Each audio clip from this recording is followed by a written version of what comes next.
안녕하세요. 김지현입니다.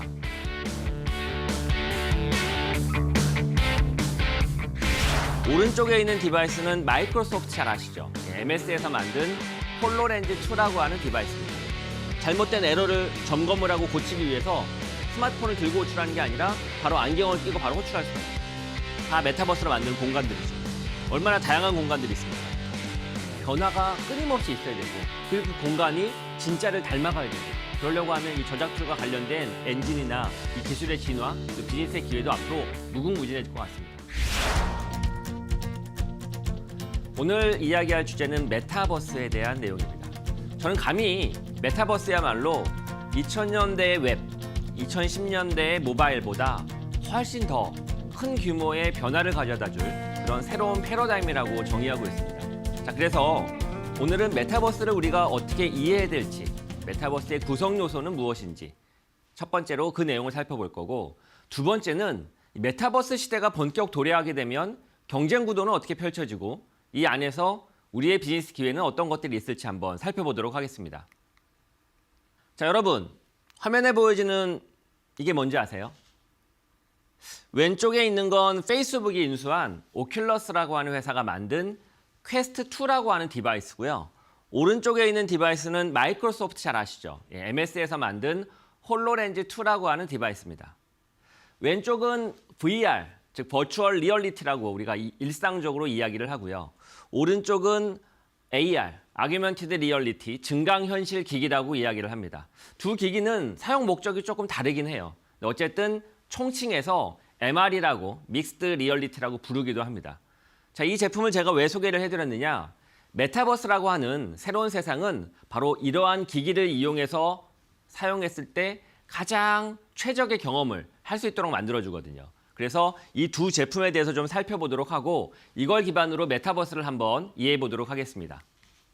자, 방금 전에 설명드렸던 퀘스트 2라고 하는 디바이스, 바로 VR 디바이스를 끼고 쓸 수 있는 한 서비스를 소개한 영상입니다. 페이스북이 현재 만들고 있는 베타 버전의 홀로라이드라고 하는 새로운 형태의 서비스예요.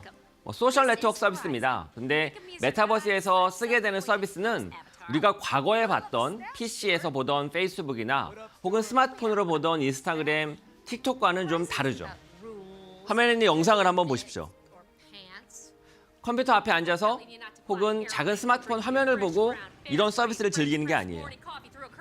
안경을 뒤집어 쓰면, VR이라고 하는 기기를 뒤집어 쓰면 이렇게 새로운 형태의 경험을 할 수가 있습니다. 온 몸으로 인터넷 서비스에 풍덩 빠지게 되는 거예요. 그 안에 들어가게 되면 사람도 만나고 대화도 나눌 수 있고 또 게임도 할 수 있고 다양한 형태의 곰감각적인, 입체적인 그런 서비스를 즐길 수가 있죠. 온몸으로 움직이는 걸 보이시죠?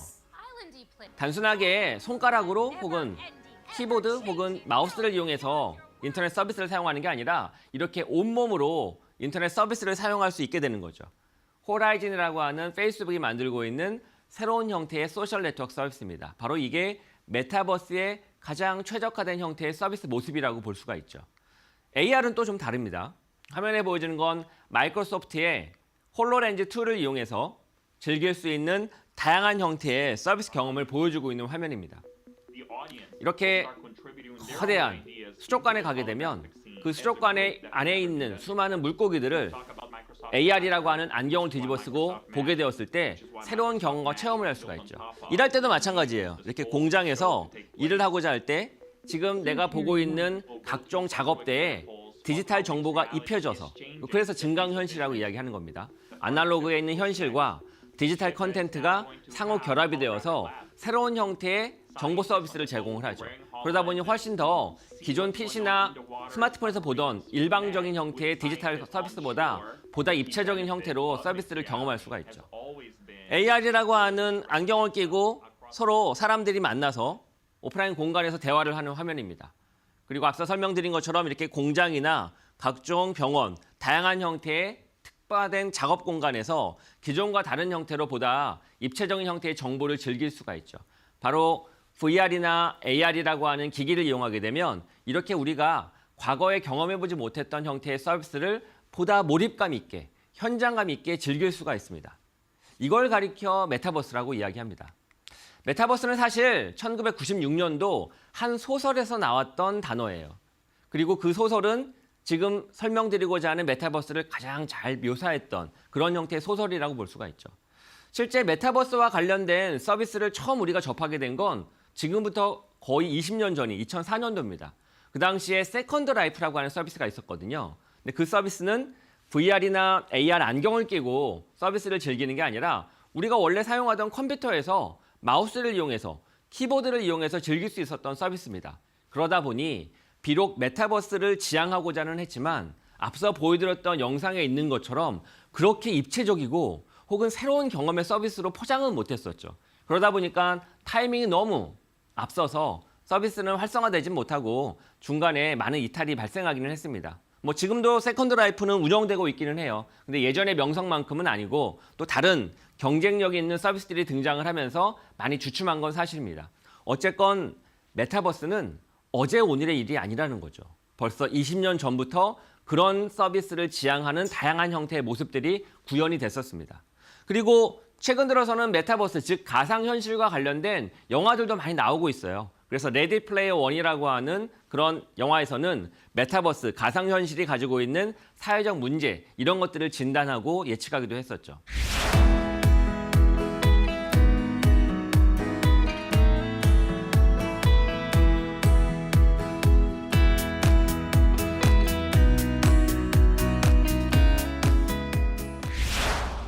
그리고 메타버스와 관련된 연구가 20년, 30년 전부터 있어 왔기 때문에 다양한 선구자들이 있었습니다. 지금 화면에 보여지는 제이런 레니어라고 하는 이 전문가도 1985년도에 메타버스 관련된 회사를 설립하고 이렇게 지금 보게 되면 되게 열악한 디바이스로 보여지겠지만 손가락에 장갑을 끼고 그리고 커다란 형태의 엄청 무거웠습니다. 그 당시만 해도 이런 VR 디바이스를 끼면서 새로운 형태의 기술과 기기를 연구했었습니다. 당시 이 전문가가 이야기했다는 건 메타버스는 인터넷의 기존 개념을 더 공고히 하는 확장 개념이다. 즉 더 이상 새로운 것은 아니다. 이렇게 이야기까지 했었습니다. 즉 웹에서 모바일로 이어지고 모바일에서 메타버스로 이어지는 것처럼 메타버스는 완전히 새로운 인터넷이 아니라 기존의 인터넷을 보다 편리하고 보다 입체적으로 우리 사용자들에게 몰입감 있게 서비스를 제공하는 형태로 진화 발전을 하고 있다는 거죠. 그래서 제가 서두에 이야기한 것처럼 메타버스를 우리가 이해할 때는 단순한 서비스 형태가 아니라 큰 패러다임의 대전환으로 이해를 해야 됩니다. 2000년대 컴퓨터가 보급되기 시작하면서 우리 책상, 회사에 있는 혹은 집에 있는 책상 위에 다 컴퓨터가 등장하기 시작했죠. 그리고 그 컴퓨터는 초고속 인터넷이라고 하는 네트워크와 연결되기 시작했습니다. 그러면서 우리는 컴퓨터를 통해서 웹 서비스를 사용하게 됐죠. 지금 우리가 사용하고 있는 네이버, 그리고 전 세계를 주름잡고 있는 구글, 이런 서비스들은 웹이라고 하는 플랫폼이 등장했기 때문에 그런 서비스가 만들어질 수 있었던 거죠. 그 웹이 나올 수 있었던 배경은 컴퓨터가 있었기 때문이고 초고속 인터넷이 있었기 때문이죠. 그래서 컴퓨터와 초고속 인터넷 덕분에 웹이라고 하는 플랫폼이 성장했고 그 웹 플랫폼으로 인해서 많은 기회들이 만들어졌죠. 대표적으로 웹으로 인해서 큰 변화를 겪게 된 것 중에 하나가 컨텐츠와 미디어와 커머스와 관련된 시장입니다. 한번 생각을 해보세요. 20년, 30년 전만 해도 우리는 세상 돌아가는 소식을 거실에 있는 텔레비전에서 그리고 매일 아침 배달되는 신문지에서 봤거든요. 그리고 책과 잡지 이런 걸 통해서 많은 정보를 습득했는데 지금 대부분의 정보는 인터넷, 즉 웹을 통해서 얻게 되거든요. 검색을 통해서 얻고 포털을 통해서 얻게 되죠. 예전만 해도 만화, 음악, 영상을 보는 건 집 주변에 있는 만화 가게라든가 혹은 레코드판 가게 그리고 비디오 대여점을 통해서 비디오 테이프를 빌려서 봤거든요. 지금은 어떤가요? 컴퓨터의 등장, 초고속 인터넷의 등장 이후에 지금은 멜론으로 음악을 듣고 유튜브에서 영상을 보고 넷플릭스에서 영화를 보고 만화도 웹툰으로 보잖아요. 그렇게 웹이라고 하는 게 등장을 해서 컨텐츠 시장이, 미디어 시장이 큰 지각 변동을 겪었습니다. 커머스도 마찬가지예요. 우리가 인터넷으로 얼마나 많은 물건을 삽니까? 30년, 40년 전만 해도 컴퓨터로 물건을 산다는 건 상상도 못했죠. 대부분 마트에 가거나 백화점을 가거나 시장을 갔었죠. 아니면 TV 앞에 앉아서 TV 홈쇼핑을 즐겼죠. 근데 지금은 컴퓨터로 인터넷으로 물건을 사는 비율이 엄청나게 늘었거든요. 이렇게 웹은 컨텐트 미디어 커머스 시장에 큰 변화를 만들어냈죠. 2010년대에 스마트폰이 등장하면서 또 다른 변화가 생겼죠. 거리를 돌아다니면서 스마트폰을 열고 그걸 기반으로 물건도 사고 택시도 부르고 내비게이션도 보고 지도도 보고 카톡으로 메시지도 보내고 우리의 기본적인 일상이 많이 바뀌었습니다. 사실 스마트폰이 등장하기 이전만 해도 우리는 문자 메시지, 즉 SMS를 많이 썼거든요. 근데 지금 그 누가 통신사의 SMS로 문자 메시지를 보내나요? 대부분 카톡이나 라인이나 혹은 페이스북 메신저로 보내죠. 텔레그램을 이용하기도 하고요. 국제전화 시장은 거의 망했어요. 왜냐하면 해외 국제전화할 때 지금은 다 메신저에서 기본으로 제공되는 화상 통화 기능을 이용하거든요. 이렇게 스마트폰 하나가 많은 걸 변화시켰죠. 정리를 하면 스마트폰이 등장을 해서 모바일이라고 하는 플랫폼이 만들어진 겁니다. 마치 컴퓨터가 등장을 해서 웹이라고 하는 플랫폼이 만들어진 것처럼. 그 모바일을 본격적으로 제대로 운영하기 위해서는 무선 인터넷, 즉 4G LTE가 필요한 것처럼 스마트폰과 LTE가 만나서 새로운 모바일 플랫폼이 만들어졌고 그 모바일 플랫폼에 수많은 서비스들이 만들어졌죠. 배달의 민족, 카카오 택시, 카카오톡, 인스타그램 이런 서비스가 또 다른 비즈니스의 변화를 가져다 줬죠. 그래서 아까 설명드린 것처럼 SMS를 안 쓰고 국제전화를 안 하고 메신저를 이용하게 되면 통신 시장이 변화하는 거거든요. 즉 통신업이 재편되기 시작했습니다. 더 나아가서 택시를 부르고 배달을 할 때 상가수첩을 보지 않고 스마트폰 앱을 이용해서 배달을 시키면 배달 산업, 또 음식 산업, 이쪽 요리 관련된 산업들이 변화하는 거죠. 교통산업도 변화하고. 스마트폰으로 인해서 안 팔리는 디바이스 중 하나가 내비게이션 디바이스예요. 당연히 내비게이션 기기가 기존에 있었던 내비게이션 기기가 스마트폰에 있는 팀앱 같은 앱보다 더 좋을 리가 없거든요. 그러다 보니 내비게이션 디바이스 시장도 변화되기 마련이죠. 이렇게 스마트폰은 많은 걸 변화시켰습니다. 금융도 마찬가지예요. 카카오페이, 카카오뱅크, 뱅크샐러드, 더 나아가선 토스 이런 스마트폰에 있는 앱들이 금융과 관련된 생태계를 변화시키고 있죠. 이게 바로 2010년대 모바일이라고 하는 거대한 플랫폼이 만들어지면서 산업이 지각 변동을 겪게 된 거죠. 자, 오늘 소개하려고 하는 메타버스도 바로 웹 그리고 모바일만큼 아니 오히려 그거보다 훨씬 더 큰 규모로 산업의 거대한 대전환을 가져다 줄 거라고 생각이 듭니다. 메타버스는 새로운 기기가 필요해요. 마치 웹이 컴퓨터가 필요했고 모바일이 스마트폰이 필요했던 것처럼 메타버스는 VR이나 혹은 AR과 같은 그런 MR 디바이스, 즉 얼굴에 뒤집어 쓰는 안경과 같은 형태의 디바이스가 필요합니다. 그런 디바이스가 앞서 소개해드렸던 페이스북의 오큘러스 퀘스트 2나 혹은 마이크로소프트의 홀로렌즈 2와 같은 디바이스들이죠. 그 디바이스를 쓰게 되면 기존과 다른 방식으로 인터넷을 쓰게 됩니다.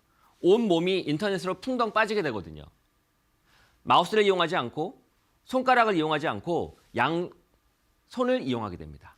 양손과 고개 그리고 눈빛 이런 걸 이용해서 인터넷을 사용하게 되죠. 한마디로 말하면 손가락만 끄적끄적거리는 게 아니라 온 몸이 오감을 가지고 인터넷을 받아들이게 되는 거죠. 인터페이스가 변화되는 겁니다. 그런 인터페이스가 변화되게 되면 당연히 기존의 컨텐트 산업, 기존의 커뮤니티, 기존의 커머스, 그리고 앞서 소개해드렸던 통신업, 그리고 금융업에 이르기까지 다양한 형태의 기존 인터넷 산업도 메타버스와 함께 커다란 도약과 진화가 있겠죠. 그리고 기존에는 우리가 쓸 수 없었던 서비스들이 메타버스에서는 보다 편리하게 쓸 수 있으면서 역시나 또 다른 변화가 가져다 줄 것으로 믿고 있습니다. 그런 면에서 메타버스는 기존의 그 어떤 플랫폼보다 더 큰 사회와 우리 일상과 더 나아가서는 우리 산업과 비즈니스에 변화를 가져다 줄 걸로 예상이 되고 그런 만큼 메타버스를 잘 이해할 필요가 있겠죠. 자, 그렇다고 하면 메타버스를 우리는 어떻게 이해해야 될까요?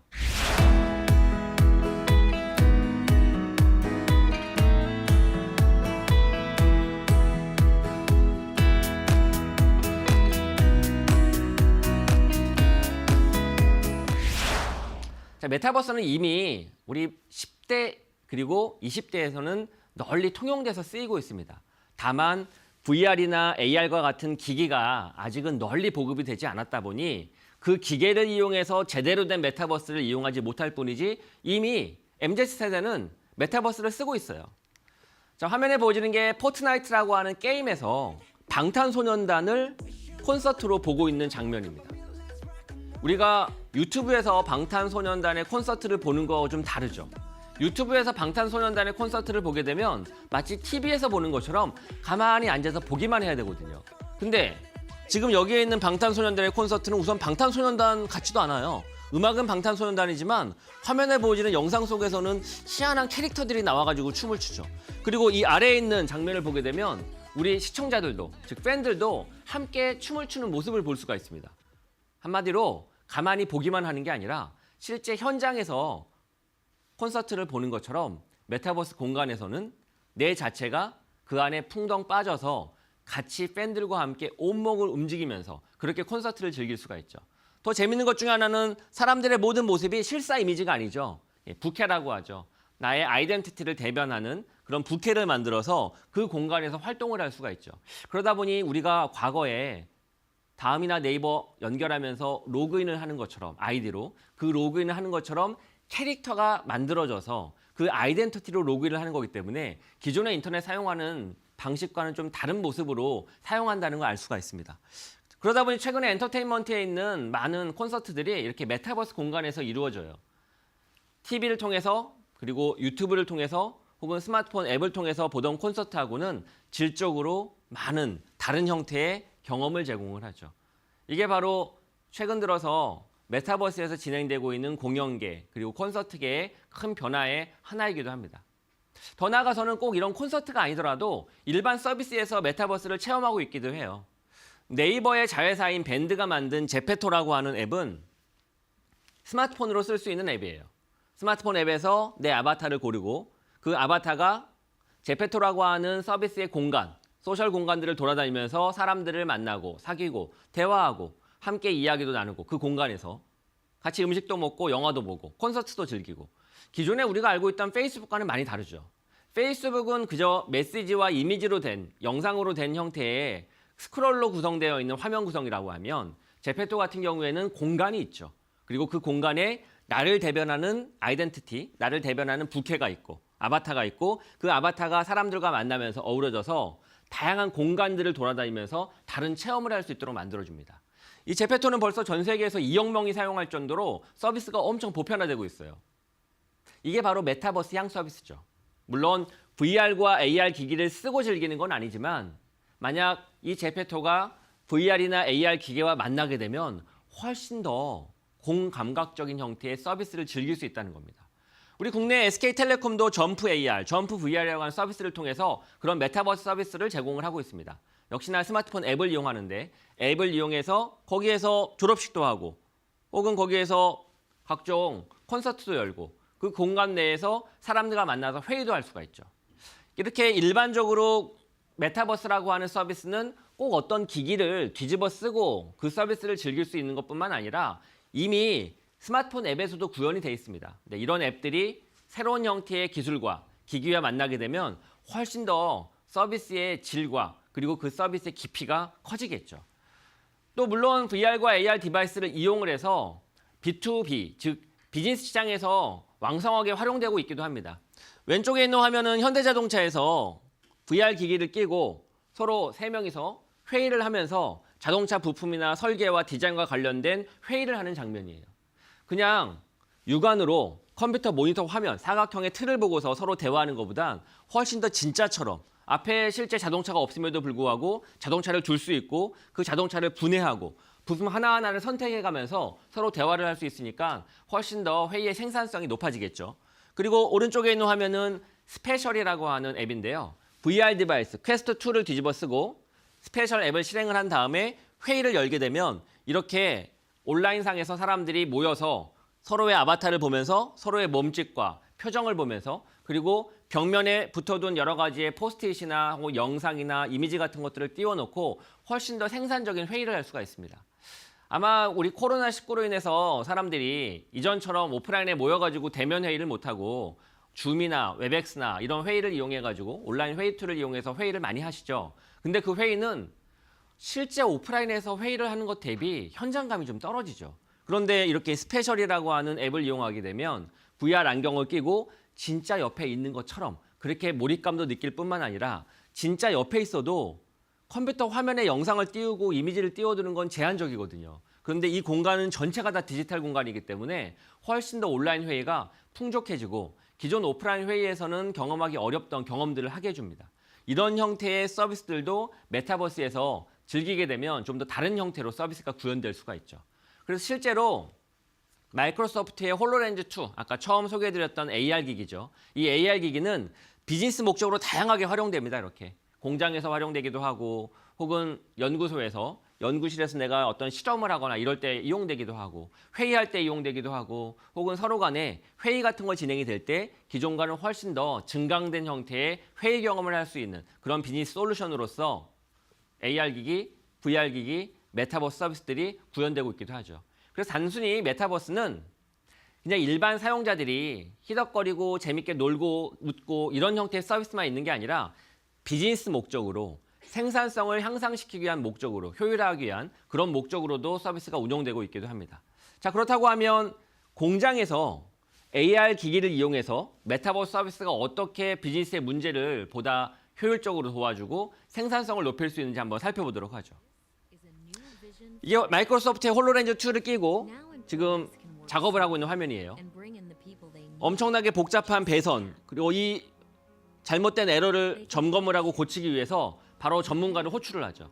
전화를 통해서 호출하는 게 아니라 스마트폰을 들고 호출하는 게 아니라 바로 안경을 끼고 바로 호출할 수가 있죠. 그렇게 되면 호출한 사람의 영상 모습과 그리고 내 지금 화면에 실제 작업을 해야 되는 공간이 서로 겹쳐져서 보입니다. 그리고 내가 보고 있는 모든 내용은 내가 지금 현재 내 눈앞에 있는 영상의 내용은 고스란히 그 상대 전문가한테 송출할 수가 있죠. 그래서 서로 커뮤니케이션이 기존보다 훨씬 더 수월해지겠죠. 양손이 자유롭잖아요, 우선.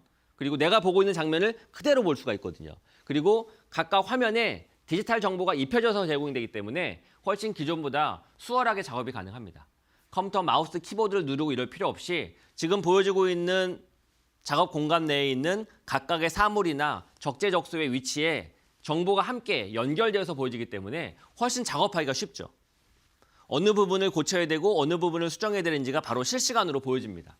바로 이게 기존의 컴퓨터나 스마트폰은 제공하기 어려운 경험이죠. 바로 그런 경험들이 AR 기계 혹은 VR 기기가 기존과 다른 방식으로 제공할 수 있기 때문에 메타버스는 단순히 B2C 일반 소비자들, 일반 사용자들한테만 재미있는 서비스 경험을 제공하는 게 아니라 B2B 목적으로도, 즉 비즈니스 문제도 해결할 수 있는 그런 방식으로 서비스가 진화 발전하고 있습니다.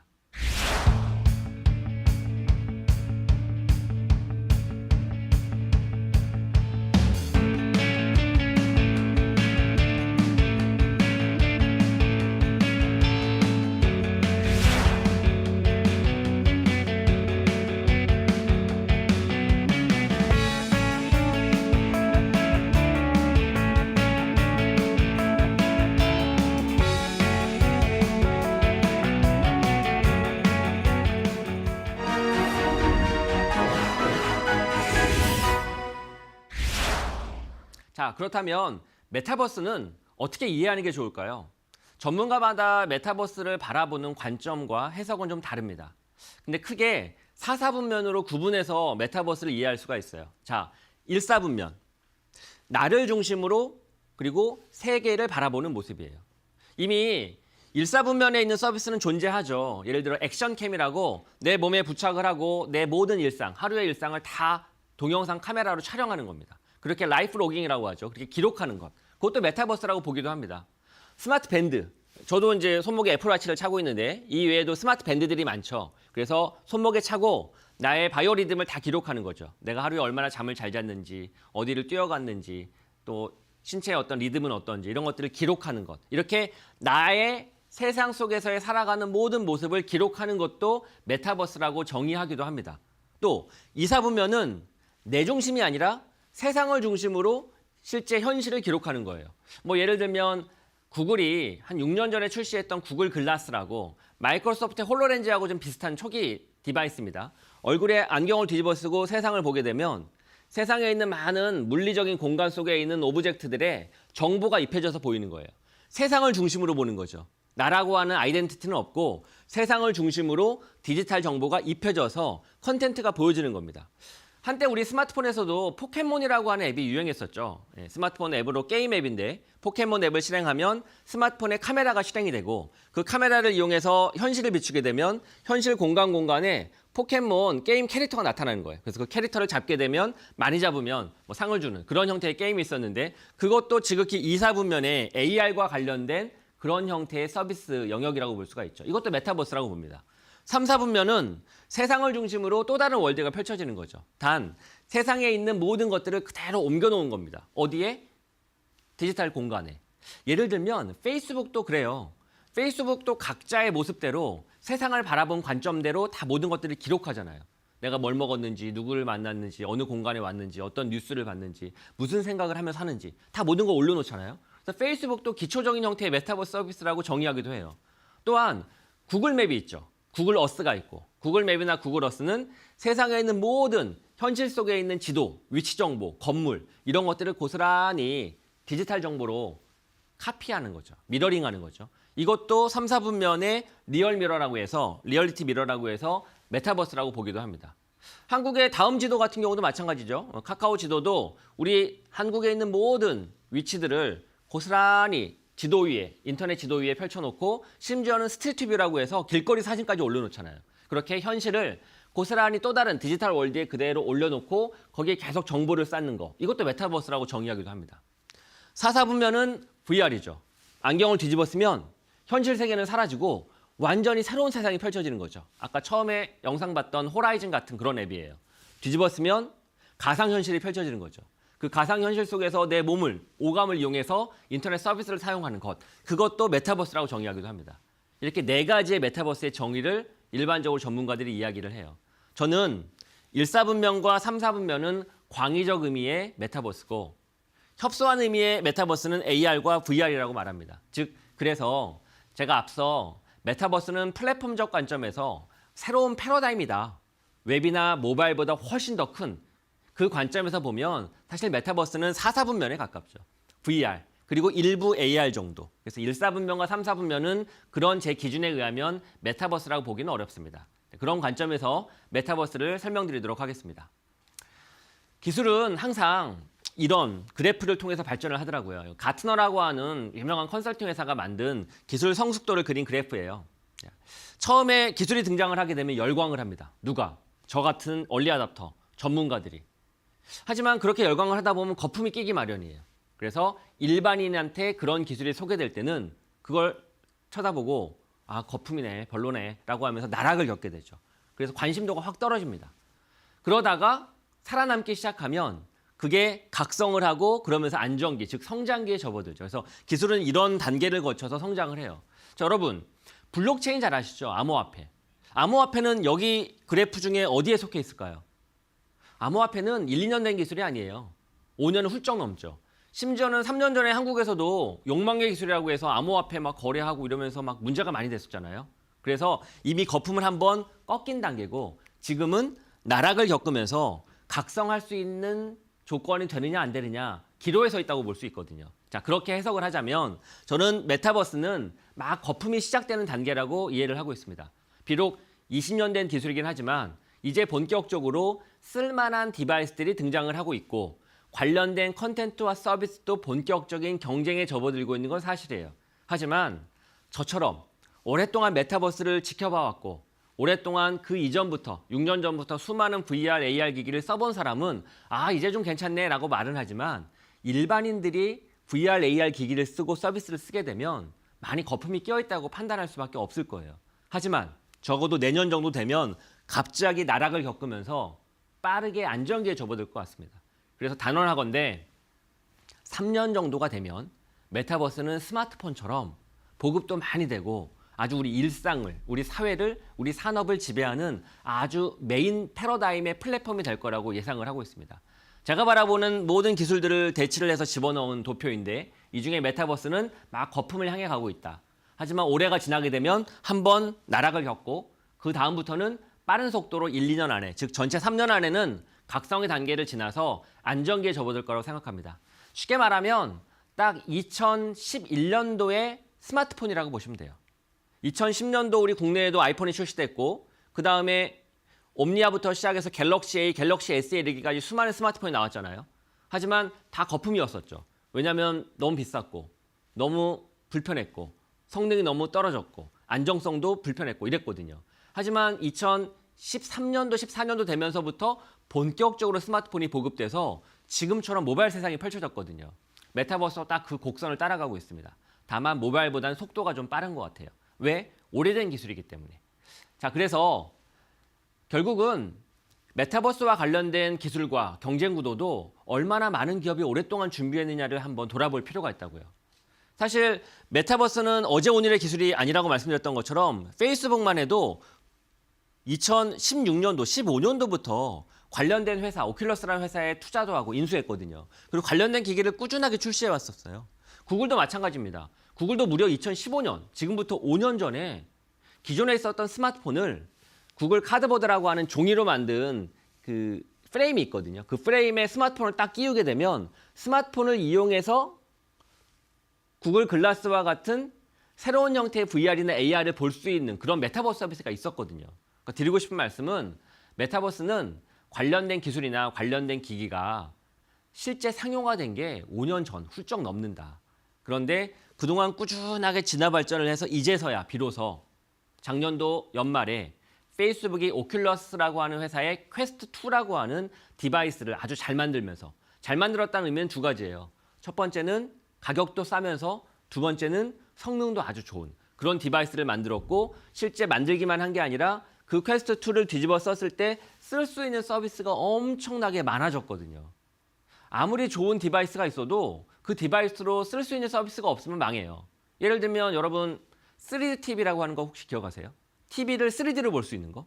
거의 10년 넘었었거든요. 근데 그 3D TV가 나와서 3D 영상과 3D 방송 콘텐츠가 많아야 그 TV도 많이 팔리거든요. 근데 TV는 나왔는데 정작 그 3D로 볼 수 있는 콘텐츠가 없으면 망할 수밖에 없죠. 마찬가지예요. VR, AR도 메타버스도 아무리 좋은 기기가 이렇게 진화 발전해서 좋게 포장되어서 값싸게 나온다 하더라도 그걸로 볼 수 있고 우리가 누릴 수 있는 서비스가 없으면 콘텐츠가 없으면 망할 수밖에 없습니다. 그런데 오큘러스 퀘스트2는 디바이스도 싸고 성능도 좋지만 볼만한 콘텐츠와 서비스도 엄청나게 지금 늘어가고 있습니다. 그런 측면에서 보면 더 이상 메타버스는 거품이 아니다. 본격적으로 각성의 단계로 접어들 수 있는 시기가 빨리 오고 있다. 이렇게 해석을 해야 된다는 거죠. 그러면 그런 메타버스를 준비하고 있는 기업들은 어디가 있을까요? 메타버스를 준비하는 기업들을 제가 독식화한 겁니다. 크게 영역을 세 가지로 구분해 볼 수가 있어요. 첫 번째는 메타버스와 관련된 즉 VR이나 AR 기계를 생산도 하고 그와 관련된 소프트웨어 즉 OS를 만드는 회사. 대표적인 게 페이스북, 오큘러스, 마이크로소프트, 홀로렌즈, 구글, 구글 글라스, 애플. 애플은 2022년도에 애플 글라스를 만든다고 합니다. 그렇게 하드웨어도 가지고 있고 그 안에 탑재되는 소프트웨어 생태계, OS도 가지고 있는 기업. 그래서 첫 번째는 하드웨어와 소프트웨어를 같이 가지고 있는 기업. 이게 첫 번째고요. 두 번째는 그런 메타버스에서 우리가 잘 보고 쓸 수 있는 컨텐츠 서비스 플랫폼, 즉 서비스를 가지고 있는 기업. 저는 킬러앱이라고 표현을 하는데 그런 킬러앱을 가지고 있는 기업이 두 번째고요. 세 번째로는 그런 메타버스 서비스를 그리고 메타버스와 관련된 수많은 하드웨어나 소프트 생태계를 잘 만들어지도록 뒤에서 후방에서 적극적으로 지원해주는 그런 오서링 툴, 저작 툴을 만드는 기업. 이렇게 세 개로 구분할 수가 있습니다. 메타버스와 관련된 기업을 구분하는 방식이죠. 첫 번째는 하드웨어 소프트웨어를 가지고 있는 기업, 두 번째는 서비스를 가지고 있는 기업, 세 번째는 저작 툴, 백엔드에서 시스템과 인프라를 지원해주는 기업. 이렇게 세 개로 구분할 수가 있어요. 단도직입적으로 첫 번째, 하드웨어 소프트웨어를 가지고 있는 기업. 네, 페이스북, MS, 애플, 구글. 네 군데의 빅테크 기업입니다. 물론 그 외에도 소니도 있고 HTC도 있고 이런 업체들이 있기는 해요. 삼성전자도 삼성전자 AR, VR 관련된 디바이스를 만들고 있으니까 다 여기에 속하죠. 예. 그런 빅테크 그리고 기존에 있었던 제조업체가 첫 번째 영역에 있는 기업들이에요. 두 번째는 서비스 기업. 앞서 처음에 소개했던 영상 기억하시죠? 페이스북의 호라이즌. 예. 페이스북도 첫 번째 기업인과 동시에 킬러 앱도 만들고 있어요. 그리고 제페토, 네이버의 라인, 예, 라인도 만들고 있고. 또 SKT도 점프 VR이라고 만들고 있다고 그랬잖아요. 서비스를 만들고 있는 기업이죠. 그리고 수만 개의 기업들이 있어요. 왜냐하면 스타트업들이 여기 메타버스에 적합한 형태의 서비스를 만들기 위해서 지금 열심히 올인하고 있거든요. 랭룸이라고 하는 회사는 그런 메타버스 서비스 중에서 최초로 유니콘 기업이 된 기업입니다. 또 스페셜, 아까 제가 회의 툴 얘기했었죠. 줌처럼 메타버스에서 회의를 잘할 수 있도록 도와주는 줌과 같은 소프트웨어가 스페셜이거든요. 그런 회사도 있고 그런 회사가 열거하자면 한두 끝도 없습니다. 그런 서비스 기업들이 가장 많이 포지셔닝 돼 있죠. 아까 잠깐 보여줬던 포트나이트, 그리고 최근에 미국에서 상장한 로블록스라고 하는 게임 회사, 그리고 닌텐도의 동물의 숲, 이런 회사들도 서비스에 속합니다. 물론 게임이긴 한데 그 게임들이 더 이상 게임이길 포기했거든요. 게임이 아니라 그 게임 공간을 소셜 파티라고 해서 마치 호라이즌처럼 그렇게 SNS처럼 서비스를 쓰기 위해서 들어오는 거죠. 콘서트를 보기 위해서 들어오고 친구와 대화를 하기 위해서 들어오고 새로운 친구를 사귀기 위해서 들어오는 그런 서비스가 되고 있습니다. 게임 앱이, 포트나이트가. 그러면 포트나이트나 로블록스나 동물의 숲은 더 이상 게임이 아니라 메타버스 향 서비스가 되겠죠. 단 아까도 말씀드렸던 것처럼 이들 서비스 중에는 아예 VR, AR 디바이스에 최적화되어서 만들어진 것도 있고 아직은 스마트폰 앱이나 컴퓨터 웹에 최적화됐고 아직은 제대로 VR 디바이스, AR 디바이스에 최적화되지 않은 것도 있습니다. 근데 결국 메타버스를 제대로 진수를 보여주려고 하면 이들 서비스도 VR이나 AR에 맞게끔 최적화되는 그런 작업들이 아마 진행될 겁니다. 그리고 맨 마지막 세 번째, 오소링 툴, 즉 백엔드 시스템을 만드는 회사, 엔비디아. 엔비디아가 메타버스에 최적화된 형태의 칩셋을 만들고 있거든요. 그리고 메타버스에서 수많은 오브젝트들, 그러니까 메타버스 공간에는 우리 현실 공간처럼 가구도 있어야 되고 소파도 있어야 되고 이 뒷 배경도 멋있게 꾸며야 되고 벽지도 필요하고 새로운 형태의 오브젝트들이 필요하거든요. 내 옷도 필요하고 가상의 옷, 안경도 필요하고 얼굴 표정도 좀 필요하고 그런 걸 만드는 엔진을 개발하고 있습니다. 엔비디아가. 또 그런 엔진을 개발하는 대표적인 회사가 유니티라고 하는 회사죠. 유니티도 원래는 게임 엔진, 게임을 전문적으로 만드는 엔진인데 이게 메타버스 향으로 바뀌고 있어요. 그래서 유니티, 그다음에 엔비디아 이런 회사들이 바로 이 백엔드에 있는 툴을 만들고 있는 회사들이죠. 그리고 앞서 소개해드렸던 포트나이트 그 게임을 개발하는 회사가 에픽게임즈거든요. 근데 그 에픽게임즈도 언리얼이라고 하는 엔진이 있는데 그 엔진은 원래 게임 엔진이에요. 근데 그 엔진도 메타버스에 맞게끔 바뀌고 있죠. 그래서 크게 이렇게 세 가지 영역으로 구분할 수가 있습니다. 저는 이 세 영역에 있는 회사들이 앞으로 모바일만큼 그리고 과거의 웹보다 훨씬 더 큰 새로운 비즈니스의 기회를 맞이할 거라고 보고 있고 이 회사들이 아마도 크게 성장할 것 같습니다.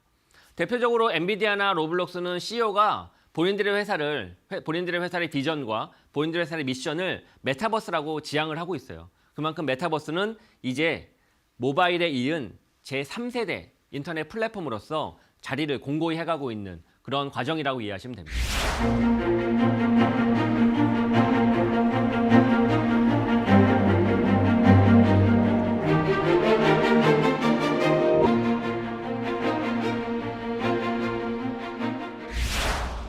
화면에 보여지는 영상은 메타버스에 만약 이러한 기술이 도입되게 되면 이 메타버스는 정말 진짜보다 더 리얼한 그런 현실 세계가 될 거라고 예상을 하고 있습니다. 우리가 이제 메타버스라고 하는 서비스를 보면 제페토도 그렇고 뭐 스포트나이트도 그렇고 로블록스도 그렇고 또 점프 VR도 그렇고 그 공간이 왠지 만화 속 공간 같고 게임 속 공간 같거든요. 즉 진짜 같지가 않거든요. 그런데 화면에 보여주는 이런 엔진으로 이 전문 리얼 엔진인데 이 리얼 엔진으로 개발된 이 영상을 보게 되면 진짜 우리가 사는 현실 공간보다 더 진짜 리얼해요. 더 진짜 같고요. 만약 이 공간이 메타버스 공간이 된다고 하면 안경을 뒤집어 쓰고 이 공간으로 풍덩 빠지게 되면 진짜 현실보다 더 진짜 같다고요. 그러면 어떤 게 더 진짜고 어떤 게 더 현실인지 알 수가 없게 되는 거죠. 바로 메타버스는 이렇게 진화하고 있습니다. 즉 단순히 게임이라 생각하거나 혹은 만화로 치부하는 게 아니라 가상 공간이구나. 이건 그냥 현실보다는 좀 현장감이 떨어지네. 이게 아니라 진짜 몰입감 넘치는 진짜 현실보다도 더 진짜 같은 그런 공간들이 만들어지고 있다는 거죠. 기술의 진화 속에서. 그래서 아마 사회적으로도 앞으로 문제가 될 가능성이 높죠. 저는 디지털 히키코모리가 양상될 것 같아요. 집에 처박혀서 밖에 나오는 게 아니라 가상 공간 속에 처박혀서 바깥의 현실로 나오지 않는 거죠. 가상 현실에 계속 빠져 사는 겁니다.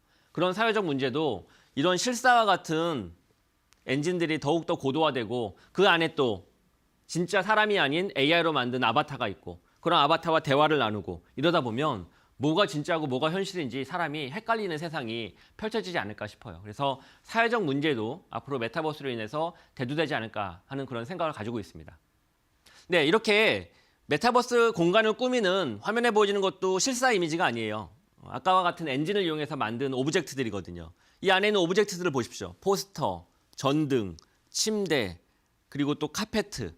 수많은 이 오브젝트들은 다 저작 툴을 이용해서 만들어야 되거든요.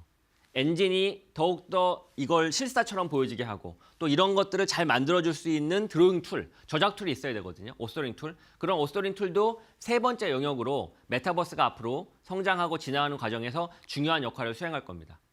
다 메타버스로 만드는 공간들이죠. 얼마나 다양한 공간들이 있습니까? 이렇게. 이런 공간들, 수영장부터 시작해서 나무, 풀, 그림자, 태양, 달, 이 모든 것들이 다 이런 저작 툴을 이용해서 만들게 됩니다.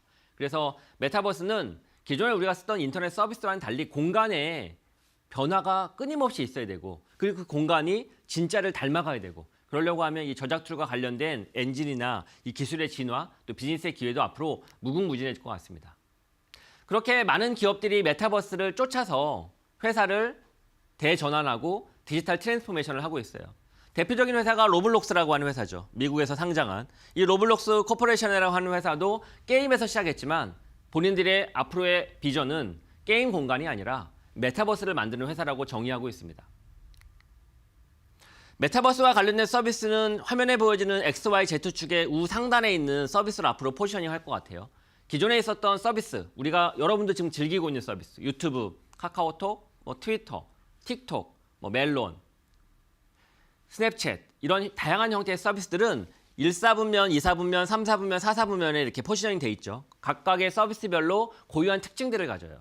근데 메타버스 향 서비스들은 기존의 서비스하고 다른 큰 특징들이 몇 가지가 있습니다. 그게 크게 두 가지입니다. 첫 번째는 리얼타임이라는 거예요. 리얼타임. 기존에 있었던 유튜브, 기존에 우리가 즐기고 있는 멜론, 트위터 이런 서비스는 이미 올라온 콘텐츠를 나중에 봐도 상관없거든요.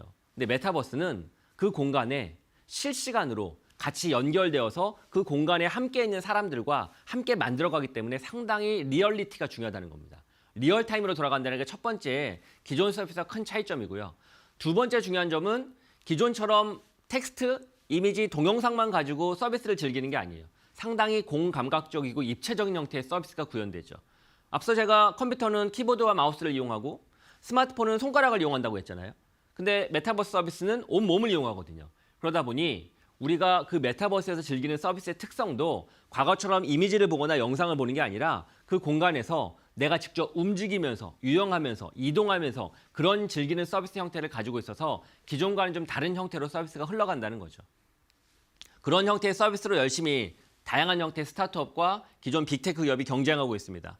앞서 잠깐 소개해드린 것처럼 페이스북은 호라이즌이라고 하는 그런 서비스를 준비하고 있고 마이크로소프트는 그런 미래를 준비하기 위해서 알트스페이스 VR이라고 하는 회사를 인수를 했고 그다음에 우리 국내 통신사의 SKT는 점프 AR, 점프 VR을 준비하고 있고 네이버는 제페토 그리고 랭룸부터 스페셜에 이르기까지 다양한 형태의 방금 이야기한 메타버스 향 서비스가 만들어지고 있고 경쟁하고 있습니다. 그리고 저 지점에서 앞으로 다양한 형태의 비즈니스 기회가 터지겠죠.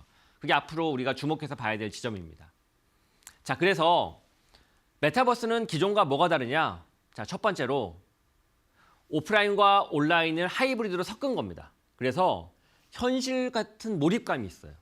사실 컴퓨터 모니터나 스마트폰은 우리가 진짜 있는 현실을 담만은 있지 현실 같은 몰입감은 없거든요. 근데 몰입감과 현장감이 있다는 게 큰 특징입니다. 그래서 현실 같은 현장감, 현실을 넘는 몰입감, 더 나아가서는 온몸이, 오감이 인터넷 경험으로 풍덩 빠지게 되는 경험이라 그 지점이 기존에 있었던 웹이나 모바일과는 다르다는 점입니다. 그런 측면에서 보면 비즈니스의 기회는 기존에 있었던 서비스가 다 증강될 거예요. 더 진화할 거고. 예를 들면 우리 흔히 말하는 4C, 커뮤니케이션, 커뮤니티, 커머스, 컨텐트 이렇게 네 가지 영역. 컨텐트, 커뮤니티, 커뮤니케이션, 커머스 이 네 가지 4C 영역 부분은 고스란히 마치 웹에서 모바일에서도 존재했고 모바일에서 또 메타버스 존재하는 것처럼 똑같이 존재할 겁니다. 다만 증강되겠죠. 그래서 그런 4C 영역도 메타버스에 맞게끔 진화 발전할 거고요. 그리고 앞서 소개해드린 것처럼 새로운 서비스의 기회가 있겠죠. 알티스페이스 VR, 스페셜, 점프 VR, 제페토 이런 것처럼 새로운 형태의 서비스가 등장을 해서 그 서비스가 새로운 비즈니스의 기회를 가져다 줄 겁니다. 그러다 보면 당연히 광고하는 방식도 많이 바뀌겠죠. 예전에 웹에서는 검색 광고, 배너 광고였지만 모바일에서는 알림 광고, 채팅 광고, 푸시 광고 이렇게 바뀌는 것처럼 메타버스향 광고도 바뀔 것이고 또 그 메타버스는 B2B로 우리 업무와 또 공장의 생산성을 향상하는 목적으로 효율화되겠죠. 그 지점도 다 비즈니스 솔루션들이 필요하기 때문에 그것도 다 기회입니다. 특히 저는 교육 쪽과 엔터테인먼트, 콘서트부터 시작해서 공연 이쪽은 더 많은 변화의 경험을 얻게 되지 않을까 싶습니다.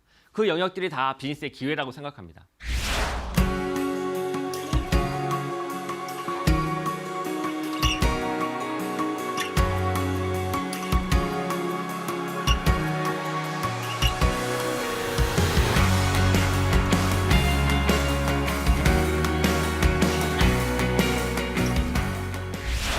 특히 제가 주목해서 보는 지점은 메타버스는 현실과 유기적으로 연결이 된다는 겁니다. 지금 화면에 보여지는 영상은 오큘러스 퀘스트 2에서 제공되는 기능인데요. 쉽게 말하면 모니터가 실제로는 없는데 이 VR 디바이스를 끼고 보게 되면 모니터를 3대, 아니 4대, 아니 10대, 100대도 만들 수가 있어요. 컴퓨터 작업도 할 수 있습니다. 단, 이 메타버스 공간에서는 타이핑하기가 어렵잖아요. 그래서 실제 키보드를 매핑시킬 수가 있습니다. 그러니까 실제 존재하는 피지컬한 키보드를 메타버스 공간 속으로 들어올 수가 있죠. 심지어는 소파하고 책상도 그대로 그 크기, 높이를 지정을 해서 메타버스 공간으로 가져다 올 수가 있어요.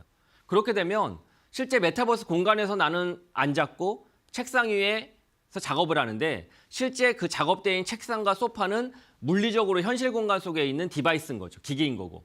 그리고 더 나아가면 마치 아이폰으로 인해서 스마트폰 액세서리 시장이 엄청 커졌잖아요. 그것처럼 메타버스는 현실에 있는 가구나 현실에 있는 수많은 공간과 결합이 되어가지고 새로운 체험을 제공하는 그런 기회를 가져다 줄 거라고 봅니다. 그러면 제조업도 많이 바뀌어야 되겠죠. 예를 들면 내 집에 시계가 있고 액자가 있는데 실제 눈으로 보면 시계가 그리고 액자가 허공에 그냥 비어 있어요. 그런데 메타버스 VR이나 AR 안경을 끼고 액자와 시계를 보게 되면 계속 바뀌는 거죠. 스킨이 여러 개가 있어서. 그렇게 현실 공간 속에 있는 물건과 가상 공간 속에 있는 디지털 콘텐츠가 서로 밀결합되어서 새로운 형태의 경험을 제시하는 그런 형태의 비즈니스 기회도 앞으로 커질 거라고 예상을 하고 있습니다. 바로 메타버스향 키보드, 메타버스향 마우스, 메타버스를 위한 모니터, 메타버스를 위한 액자, 메타버스에 가장 어울리는 소파와 의자와 책상이 만들어질 수 있다는 거죠. 자, 이렇게 고객은, 소비자는 끊임없이 변화합니다. 20년 전 컴퓨터와 웹을 사용하던 고객이 이제 2010년대부터는 스마트폰과 모바일을 사용하고 앞으로 2020년대가 되면 우리 소비자와 우리 사용자와 우리 고객은 메타버스 VR, AR 디바이스를 끼고 또 새로운 체험을 하게 되겠죠. 그렇게 고객의 경험이 바뀌게 되면 기업도 그 고객의 경험에 발맞춰서 변화해야 됩니다. 바로 그걸 우리는 디지털 트랜스포메이션을 한다고 말씀드렸었죠. 메타버스를 위한 기업의 디지털 트랜스포메이션이 필요한 시점이죠. 기업이 바뀌려고 하면 우리의 프로덕트를 바꾸거나 우리의 업무 프로세스를 바꾸거나 혹은 우리가 고객에게 프로모션하는 마케팅, 커뮤니케이션 방법을 바꿔야 되겠죠. 그 세 가지 지점이 다 메타버스를 위해서 어떻게 바뀌어야 될까? 그걸 고민하는 게 바로 메타버스를 위한 디지털 트랜스포메이션이라고 하는 거죠. 그렇게 기업이 바뀌게 되면 결국 시장도 바뀌게 됩니다. 시장이 바뀌게 되면 우리 산업의 거대한 패러다임도 변화하게 되죠. 그래서 메타버스를 들여다볼 때 여러분들이 비즈니스의 기회를 고민하고자 한다면 몇 가지 키워드들이 있어요.